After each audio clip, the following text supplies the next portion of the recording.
Fala aí, galera, beleza? Aqui é o professor Jader Soares de Biologia e nós estamos aqui na nossa terceira aula da nossa playlist sobre genética. E o nosso tema de hoje é esse daí, ó, Primeira Lei de Mendel. E se você não viu os dois vídeos anteriores aí, introdutórios sobre o tema, volte lá e os assista, porque lá você irá encontrar uma série de informações primordiais para que você possa continuar entendendo genética. E se você tem gostado dos vídeos, por favor, deixe aí o seu like, se inscreva também no canal. Deixe aí os seus comentários, que sempre serão muito bem-vindos. Ative o sininho aí para que você receba as notificações dos próximos vídeos. E me siga também lá no Instagram. Será um grande prazer recebê-los por lá também.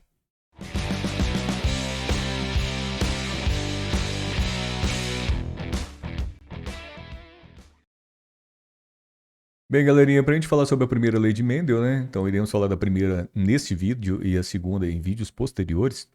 Nós temos que falar um pouquinho sobre Mendel. Gregor Mendel viveu em 1822, de 1822 a 1884.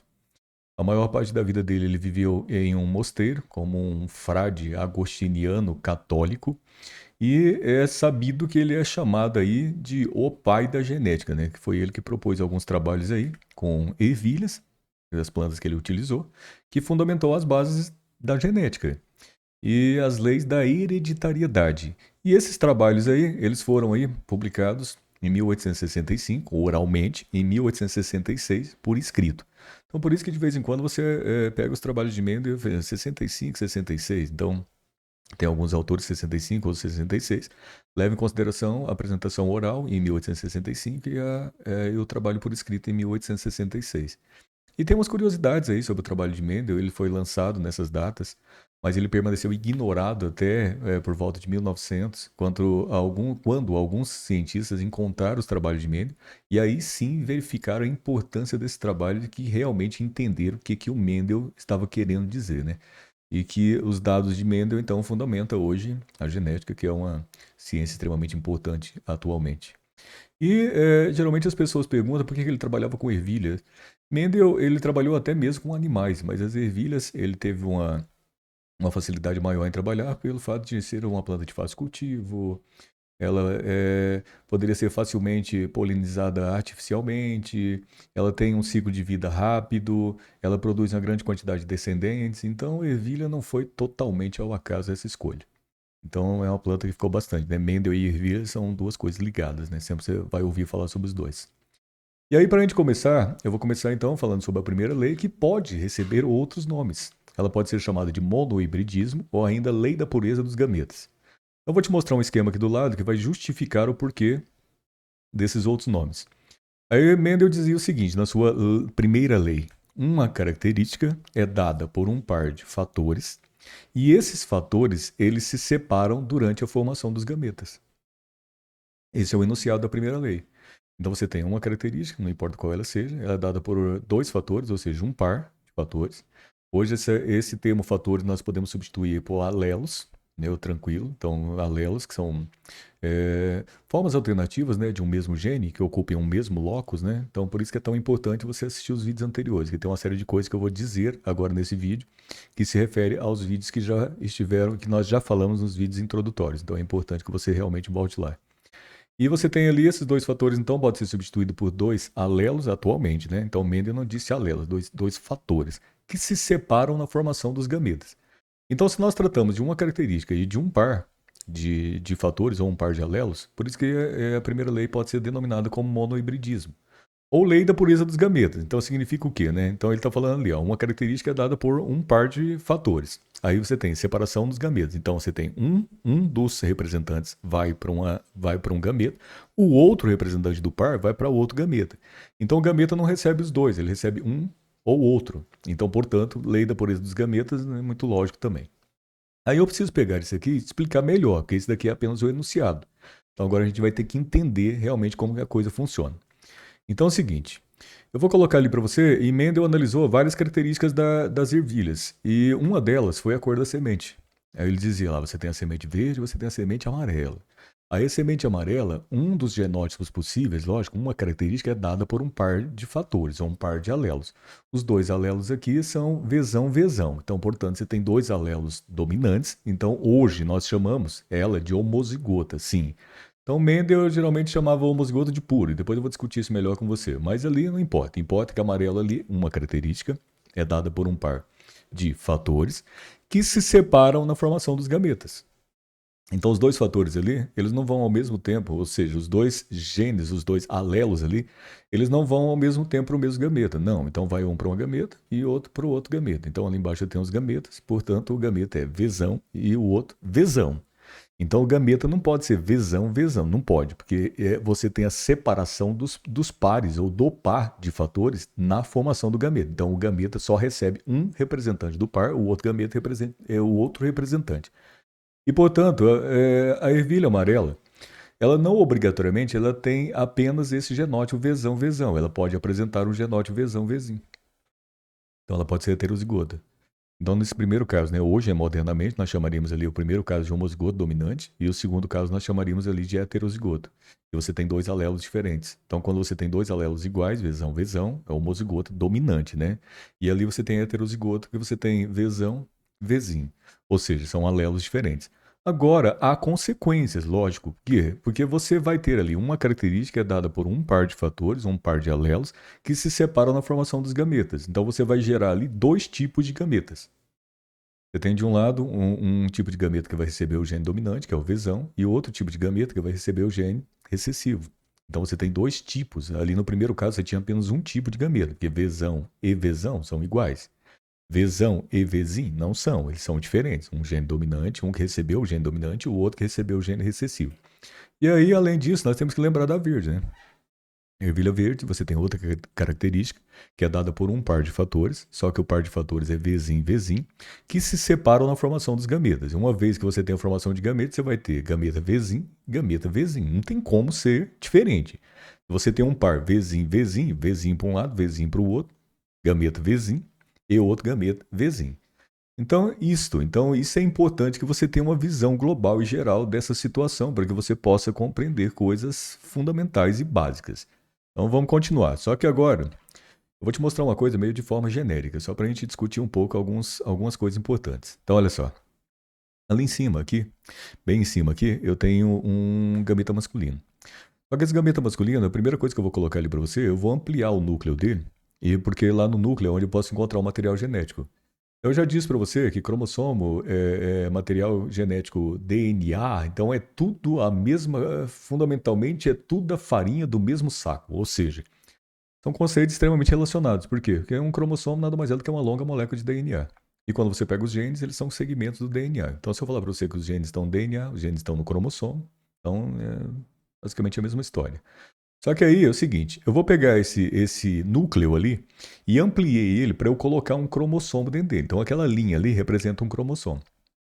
E aquela linha ali, tem uma linha menor ali, transversal, né, que basicamente seria ali na horizontal, que tem ali, representa um gene.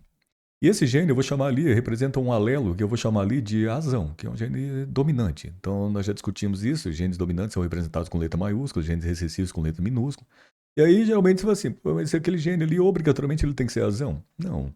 Então, ao invés de usar azão, eu poderia ter muito bem usado azinha lá. Fui, troquei. Então, tirei azão e coloquei azinho. Lógico, o gameta vai depender, o tipo de gameta vai depender de quem o produziu, do genótipo de quem o produziu. Agora é o seguinte, só que esse gameta ali, ele é uma célula N.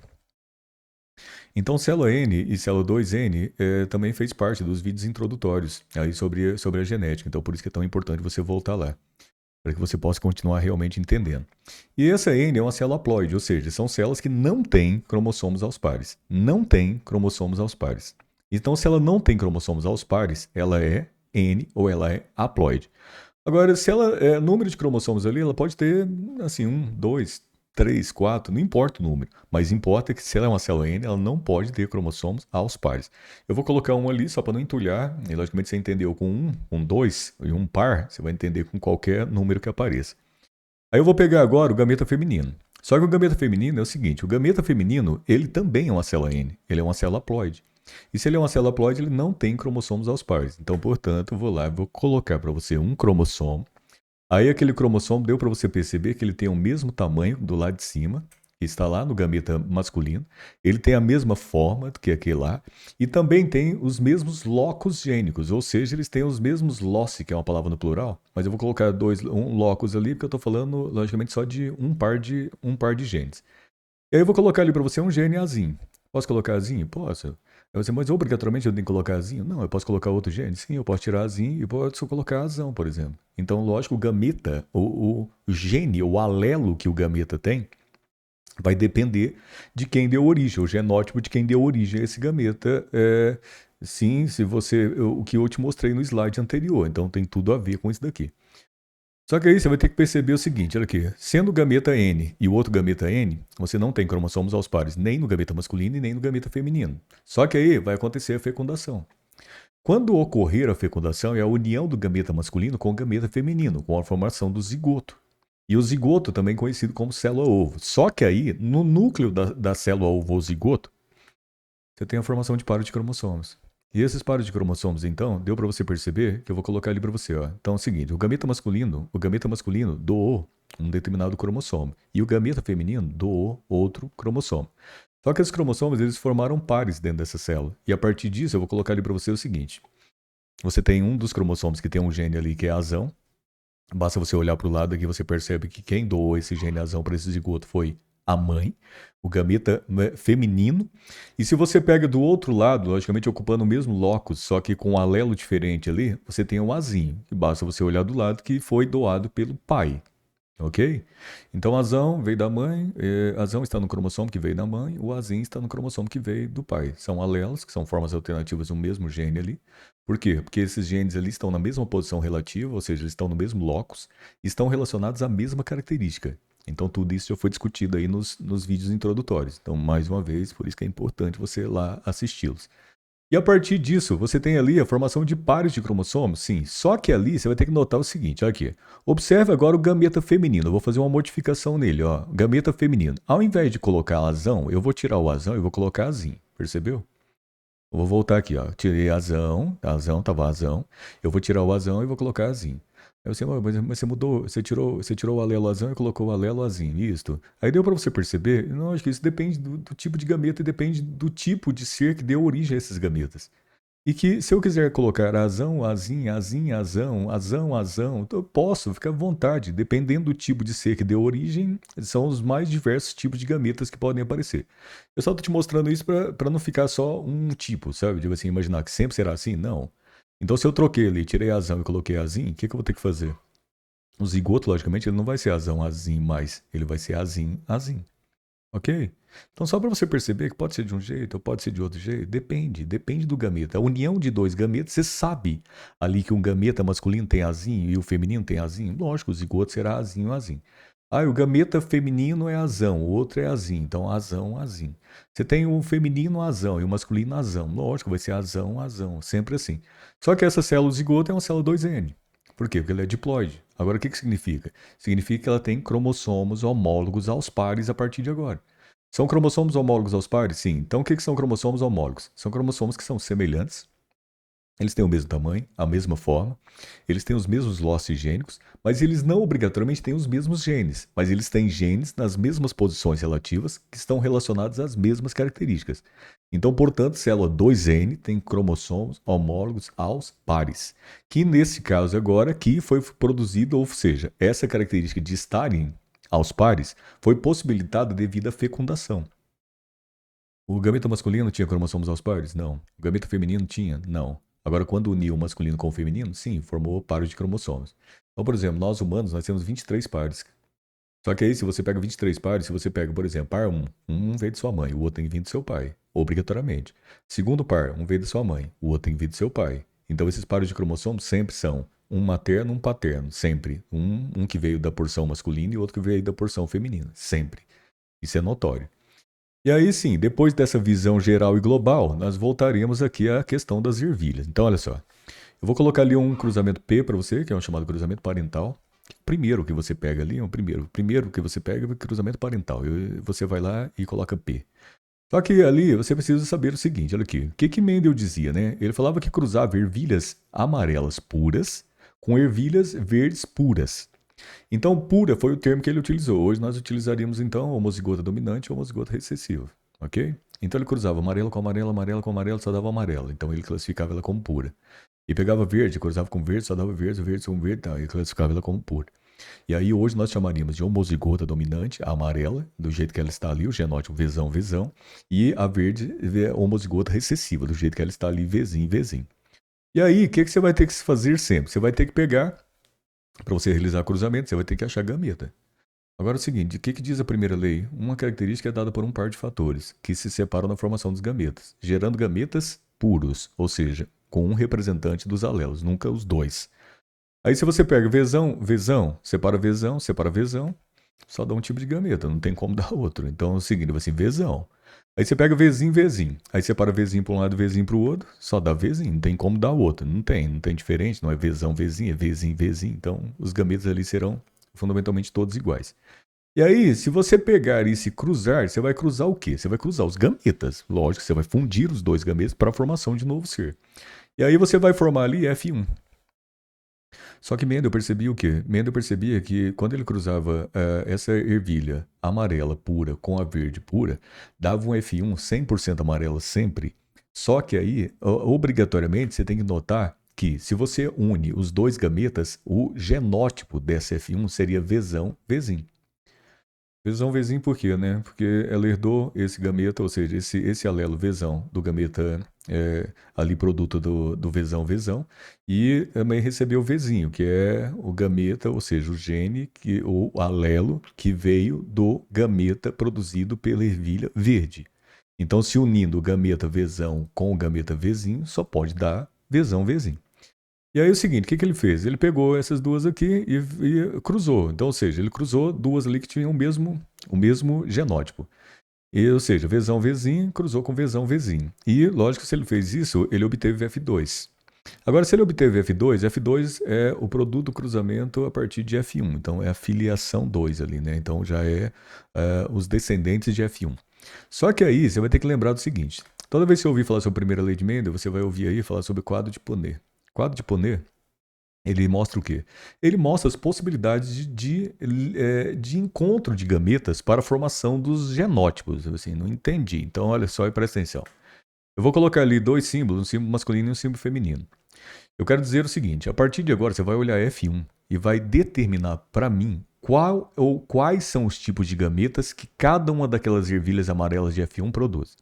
Então eu poderia falar para você, a primeira ervilha do seu lado esquerdo, ela seria Vzão, Vzinho, ok? Então ela é o seguinte, primeira lei, cada característica é dada por um par de fatores que se separam na formação dos gametas, ok? Então é o seguinte, primeiro gameta masculino, que um é masculino, o outro é feminino. Aí eu pego ali Vzão, primeiro gameta é o Vzão, só que ele não produz só Vzão, ela é Vzão, Vzinho, então ela produz Vzão e Vzinho. Se eu pegar a outra e tenho ela como então a feminina, a parte feminina aí, eu pego então e falo para você, não é Vzão, Vzinho? Sim, então a separação produz gametas Vzão e gametas Vzinho. Então, quantos tipos de gametas masculinos eu tenho? 2. Quantos tipos de gametas femininos eu tenho? 2. Então, deu para você perceber que eu tenho 2. Então, 2 vezes 2, 4, né? Então, ali você tem ali 4 genótipos possíveis. Só se você tem 4 genótipos, então vamos lá. Então, olha aqui. Vamos pegar na vertical aqui os masculinos. O primeiro masculino é Vzão. Vamos pegar ali na horizontal. O primeiro feminino é Vzão. Se o primeiro gameta masculino se une ao primeiro feminino, você vai formar Vzão, Vzão. É a união de um Vzão com um Vzão. Então só pode formar Vzão, Vzão. Se eu pegar o primeiro masculino e unir ao segundo feminino lá, ó, que é o Vzinho, eu vou formar o quê? Vzão, Vzinho. Lógico. Então se eu estou unindo um gameta Vzão com o outro Vzinho, tem que formar Vzão, Vzinho. Eu vou pegar o segundo masculino, olha lá, segundo masculino. O segundo masculino aqui, você terá aqui o segundo masculino e esse segundo masculino se unindo ao primeiro feminino lá de cima. Então ele vai formar o quê? Vzão, Vzinho. Você falou, mas não é Vzinho, Vzão?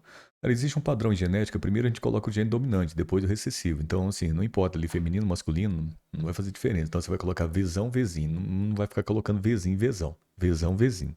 Aí você vai pegar o segundo masculino com o segundo feminino. Então você vai formar o quê? Vzinho, Vzinho. Então, esses são os genótipos possíveis. Você tem 2 tipos de gameta masculino, 2 tipos de feminino, então 2 vezes 2 tem que dar 4, aí, 4 genótipos possíveis. E aí sempre você vai ouvir falar sobre a questão das proporções, né? Só que as proporções se referem a F2, ok? Então essas proporções que eu vou colocar para vocês se referem a F2. Proporção genotípica e proporção fenotípica. Então já debatemos nos vídeos introdutórios o que é genótipo, que é a constituição gênica do indivíduo. Aí fenótipo são as características do indivíduo, né? Físicas, comportamentais, aí, assim, fisiológicas. Então essas características é o fenótipo. Aí eu pego ali e falo para você o seguinte: característica fenotípica, ou seja, a proporção genotípica é 1 para 2 para 1. Então a proporção genotípica sendo 1 para 2 para 1, isso significa o quê? Então olha o nosso quadro aqui, ó. Se você observa o quadro, eu poderia falar para você o seguinte: você tem um dos indivíduos ali que é Vzão, Vzão. Aí você tem 2 dos outros indivíduos que são Vzão, Vzinho. E você tem um desses indivíduos que é o quê? Vzinho, Vzinho. Então, 1 para 2 para 1. 1 homozigoto dominante, 2 heterozigotos e 1 homozigoto recessivo. Ok? E quando você pegar isso, além de você ter a proporção genotípica, você tem a proporção fenotípica, que se refere às características. Então, olhe para o quadro antes de eu passar a proporção fenotípica. Então, observe o quadro aqui que eu vou colocar umas coisinhas para você. Então, olha só, localiza ali, Vzão, Vzão. É amarelo ou é verde? É amarelo. Aí localiza lá, Vzão, Vzinho. Amarelo ou verde? Amarelo. Vzão, Vzinho. Amarelo.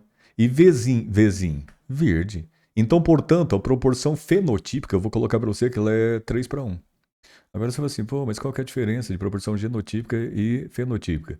Fenotípica, eu estou levando em consideração as características. E genotípica, desculpe, genotípica, eu estou levando em consideração os genes. Então, se é 3 para 1, 3 o quê? Amarelas. 3 amarelas para uma verde. Já que o gene, então, para a característica amarela é dominante, ou seja, ele se expressa em homozigose e heterozigose. Então, Vzão, Vzão, Vzão, Vzinho, Vzão, Vzinho, serão todos amarelos. Então, 3 para 1. E aí você pode encontrar algumas coisas do tipo, né? Então, eu poderia colocar 3 para 1? Poderia. Só que eu poderia colocar ali para você 75% e 25%. Sim, é outra possibilidade, né? Tanto faz, né? Continua a proporção 3 para 1. Ou ainda que você vai encontrar por aí, também, 3 quartos seriam amarelas e 1 quarto seria verde. Então essa é a proporção fenotípica e a proporção genotípica da primeira lei de Mendel em F2, quando eu tenho aí um cruzamento em F1, logicamente, de 2 heterozigotos. Qualquer outro cruzamento que você fizer aí, você vai notar que essa proporção ela não vai valer. Então, se eu colocasse ali, por exemplo, se Vzão, Vzinho, cruzando com Vzinho, Vzinho, logicamente essa proporção seria outra. Se eu colocar Vzão, Vzão, cruzando com Vzão, Vzinho, então a proporção seria outra. Então, isso notório. Cada cruzamento que você fizer diferente de ter 2 heterozigotos, não efetivamente dará essa proporção. Então essa proporção ela só será assim se o cruzamento for entre 2 heterozigotos, ok? Então, galerinha, é isso. Espero que eu possa ter feito aí você entender um pouco mais sobre a primeira lei de Mendel. E espero você aí nos próximos vídeos. Fique bem, um grande abraço, tchau.